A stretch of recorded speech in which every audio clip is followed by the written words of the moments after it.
খাগড়াছড়ির গুইমারা উপজেলায় গুলিতে নিহত হয়েছেন ৩ জন, আহত হয়েছেন আরো ৩ জন। কিন্তু প্রশ্ন হচ্ছে, কার গুলিতে এর মৃত্যু? কেন এই সহিংসতা? রোববার দুপুরে গুইমারার রামেসু বাজারে শুরু হয় উত্তেজনা। প্রত্যক্ষদর্শীরা বলছেন, শান্তিপূর্ণ অবস্থানকারীদের উপর হঠাৎ গুলি চালানো হয়। এরপর মুখোশধারীরা দোকানপাট ও ঘরে আগুন দেয়।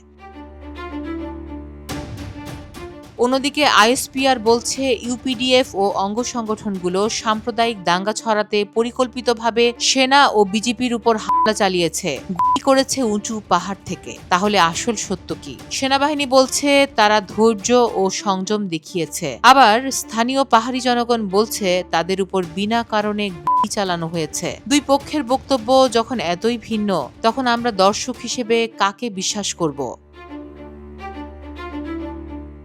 গত ২৩ সেপ্টেম্বর এক পাহাড়ি কিশোরীর ধর্ষণের অভিযোগ থেকেই শুরু হয় এই অস্থিরতা। ইউপিডিএফ ও ছাত্র সংগঠনগুলো অবরোধ হরতালের ডাক দেয়। পরে পাহাড়ি ও বাঙালিদের মধ্যে সংঘর্ষ, দোকানপাটে আগুন, এমনকি আইন শৃঙ্খলা বাহিনীর সঙ্গেও সংঘর্ষ হয়। পরিস্থিতি ঠেকাতে জারি করা হয় ১৪৪ ধারা। তবুও রক্ত ঝরল গুইমারায়। এখন প্রশ্ন হলো, এই সহিংসতার দায় কার? এটি কি পাহাড় বাঙালি দ্বন্দ্ব, নাকি এর পেছনে আছে বড় কোনো রাজনৈতিক বা সংগঠিত ষড়যন্ত্র? আপনার চিন্তা আমাদের জন্য গুরুত্বপূর্ণ, তাই আপনার মতামত মন্তব্যে শেয়ার করুন। আর যদি ভিডিওটি ভালো লেগে থাকে তবে ফলো করুন, সাবস্ক্রাইব করুন।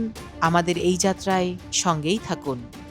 ফারাহ দিবা, ভয়েস অফ বেঙ্গল।